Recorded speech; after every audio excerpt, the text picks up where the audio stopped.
Hey everybody, good afternoon. Today is Sunday, February 20th, 2022. This is Ben Capozzi with Broad Shoulders Farm in beautiful Halifax County, Virginia, USDA Grow Zone 7.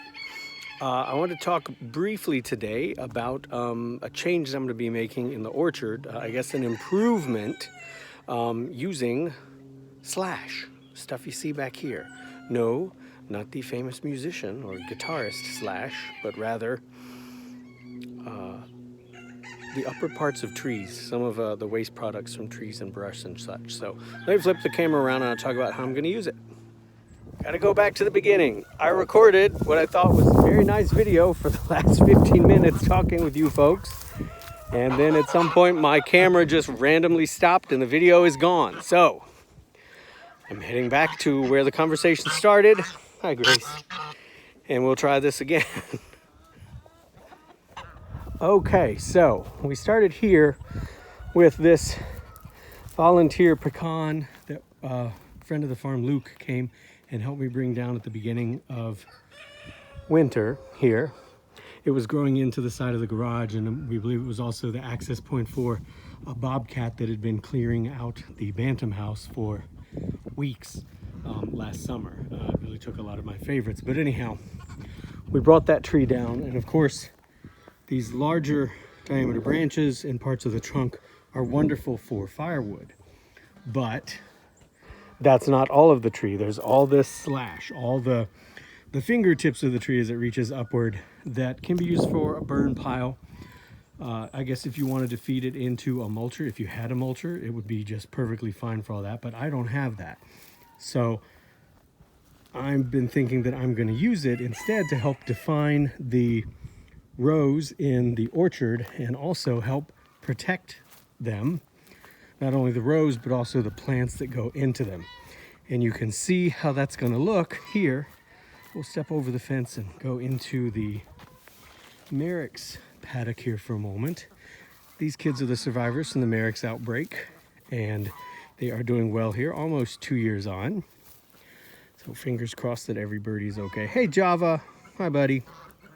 So last year when I planted these hazels and alternating bush cherries, I put in a few bales of hay and used that as mulch. And the chickens immediately scratched it all away, and I would rake it back and they scratched it all away again. They scratched around the roots of the trees, which meant that I had to come in and do some sort of hard infrastructure to protect them.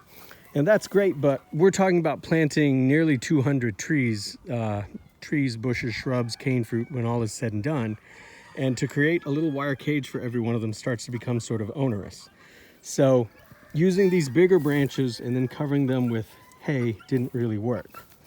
But what I'm trying this year is still using these bigger branches, but now starting to cover them with more of this slash. And then I will eventually cover that with hay as well. But the slash is less appealing for the chickens to want to come in and interact with. They don't want to stand on the slash and start scratching. It helps protect the base of the trees, like you can see on this Nanking bush cherry, or this shrub. And I think it's going to be a missing ingredient that I didn't have last year. Just last week, as the weather warmed up, the chickens were out here in the Merrick's run making potholes and scattering the mulch that I'd put down around these blueberries. There's 5 blueberries in here. Now that I've put in the slash, they're much more protected. The chickens are not as interested in coming in around here and messing things up, which is great.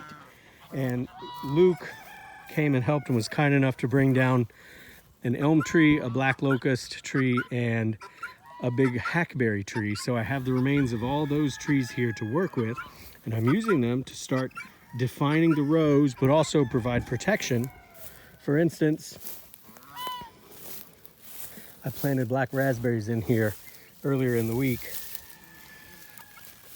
Black raspberry is one of the is the only variety of raspberry. Black raspberry are the only raspberries that don't mind the toxic juggling that is secreted by all parts of the black walnut tree.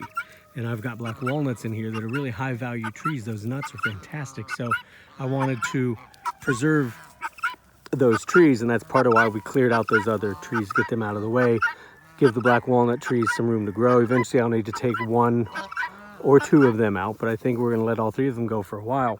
But anyhow, black raspberry can handle the juglone that is released as the black walnut trees break down. So I wanted to get those black raspberries interplanted, but the chickens are not going to come in here and scratch and dig these up now because they're protected in all this slash.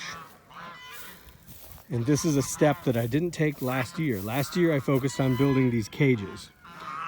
A great benefit of using this slash and then covering it with hay, or hay really, and compost is that it helps the wood break down. And wood decomposing in contact with the soil makes the soil better. It makes the texture better. It draws up earthworms. It hopefully fosters beneficial relationships with fungal life in the soil, which helps the trees as well. And what we're really doing is, step over here and we'll look at these others. What we're really doing when we're talking about this is building hugelkultur beds. If you're into permaculture or other forms of, I guess, or contemporary gardening, you've probably heard of that term. It's a German term, I think, for basically hill culture. But it's basically a raised bed that sits on top of buried wood. And the breaking down wood conveys all sorts of benefits to the raised bed. Sorry, everybody, it's mating season, so the geese are especially loud right now. But here I've brought down other trees 2 years ago. There was regrowth last year. I just came in and cleaned it out again, essentially coppicing these trees, but I piled up the debris, the slash and such around this row. And that's what I've been doing here with all of these, helping to better define them. And then I'll come in later and come in later and cover them with hay and compost. And I think they will be much more durable than just last year, even with the chickens in here. Another thing I'm doing this year that I learned from, for whatever reason, I was watching a video from Eric Schellenberg, who has I think it's Black Creek Farm is his YouTube channel. He's a friend of Sean and Sasha Dombrowski at Edible Acres. That's another YouTube channel that I'm a huge fan of. But Eric was talking about the benefits of just having a really high tree density. And, you know, Sean and Sasha talk about this in their Edible Acres videos forever. They've been talking about it for like a decade. And I've seen so many of those videos. And I still, when I came in here to plant my orchard, knowing what I know, I still treated the trees very preciously. Like this apple, then 18 feet away is another apple, and then 18 feet over here is a mulberry, and then 18 feet over here is a persimmon. And I didn't really do much in the middle other than mulch. I have trees that I thought I would put in there and I just didn't get it done. And the whole orchard, I think, suffered for it. So this year I'm planting much more densely. And part of that is I've got seeds for plants like senna coming in, and I am planting river locust in here this year in between the trees. But in order to get a rapid, canopy and convert this from pasture to orchard, I've been planting a ton of elderberries, and that's because elderberries are wild and naturalized here on the farm. On the other side of the Rooster Run, you've seen it in other videos, I have a large stand of wild elderberry. And this is a great time of year to come and take cuttings and root them. So in about an hour, I can go over there, cut the canes into 8 to 12 inch segments, and then come out here and drive them in the ground. So as you look through here, you can start to see, there's one, there's another one out there, and it goes on and on and on. Between these 2 rows, there's probably 40 or more elder cuttings stuck in the row down here. Now, if they all take, that's amazing. If I lose 50% of them, that's still 50 more, that's still like 25 more elderberries that I've got.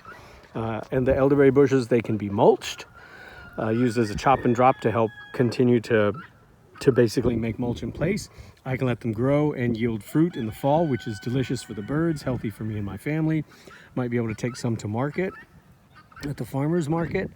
I could dig them up later if they're in my way and pot them up and then sell them at the farmer's market as a nursery crop, or I could just continue to take cuttings of the canes and pot those up, root them and pot them up, and sell those as nursery cuttings. But I'm trying to be much less precious in terms of, you know, here's one tree and then way over there's another tree, trying to fill all of this up.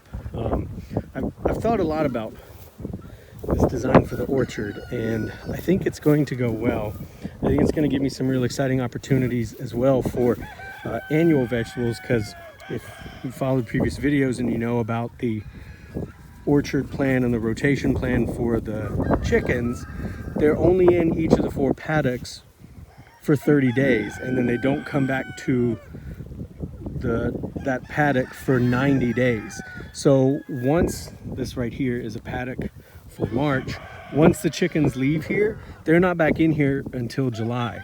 Well, that's 90 days. That's a really long time for me to get some annuals going in here and harvest them, so that then when the chickens come in and they eat them up, not a problem, because I've already harvested my yield from there. So I'm excited about that.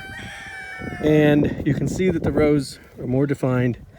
I still have plenty of slash back there in the Merrick's run. And over here, these rows are going to get better defined because I need to come in and clear out these, clean up these trees. This fallen apple, there's 1, 2, 3 apple trees back in this area that are original. They were still here even after Grandpa Ralph passed in the 90s. They were still here. I've been working to clean them up and try and save them and get this area reclaimed as area that the chickens go through, and thus then that I can go through. And the chickens love this whole area. This is one of their favorite spots. It's like a little fort under there that they hide in the fall. When the apples come, the apples from these trees start in August, so they take them into October. The chickens go absolutely bonkers. They love it. They also love, in late August, these autumn berries that come off of these autumn olive bushes that are just wild and naturalized here. And I'm gonna come in and clean them up with my chainsaw. They've never had any sort of pruning. They're just wild. They're 12, 15 feet tall, I'd say. Very prolific, and the chickens love the berries. They do that funny thing when you see chickens kind of hop up to grab stuff. It's really endearing. But I'm gonna come in and cut these back quite a bit to create a flush of new growth and kind of rejuvenate the plant. But this is the base of this tree is the start of one row that goes down to a former apple tree down there. But all of this should be covered with slash and hay to form a row. You can see where this apple tree came down. I need to come in and cut it all up. I need to knock down all of this stickweed, my father-in-law calls it, which clears up the room from that to that volunteer persimmon there. There should be another row in there. And then those 2 trees that line up, the survivors, there's another row in there. And then there's another row even beyond them. So I think I'm gonna have enough slash to clean this area up and really have it starting to look more like a proper orchard, but also pursuing our really kind of crazy idea of being able to provide some sort of year-round grazing for these birds. So I'm pretty excited about it. The lads are excited about it. Hey guys.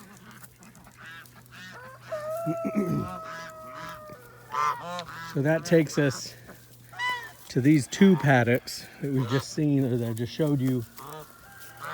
This is the stand of wild elder, and it's already looking a little thinner because you can tell that I've been here clearing it out. Earlier this winter, a friend of the farm, Rachel, was here helping, and we planted probably 30 elder cuttings in a row there. But there's 3 more rows here. There's the elderberry row. There's an apple and pear and persimmon tree row here. And then all the way down here, there's a mixed persimmon and hazel row. And I'm gonna work on better defining all of it with more slash. And then we won't walk up there because this video is almost 50 minutes long, but if you go even up beyond there around the former tenant house, or the abandoned tenant house, that's the 4th paddock. So the birds are in winter quarters, the coldest months of the year, January, February. Then they come out into March, April, May, June. Come back July, August, September, October, November, December, and then they go back up into winter quarters for the 2 coldest days of the year, months of the year. So anyhow, I think it's a neat plan. I'm really excited to see it shape up. I'm sure there are going to be problems, but I think it's going to help us be able to provide something great for our family and for our customers, and hopefully something really unique that maybe other folks will be interested in reproducing. So that's where we are. The geese are out here doing their job. Good job, Wheezies. All right. If you're interested in this sort of thing, you can follow more of our adventures at Broad Shoulders Farm on Facebook and Instagram. I've been posting this week on seeds that I've ordered, and some other interesting stuff going on, baked goods and such. So feel free to give us a follow there. Wherever you are, whatever you're up to, I hope that you and those you love and care for are doing well. We will talk to you all later. Have a great day.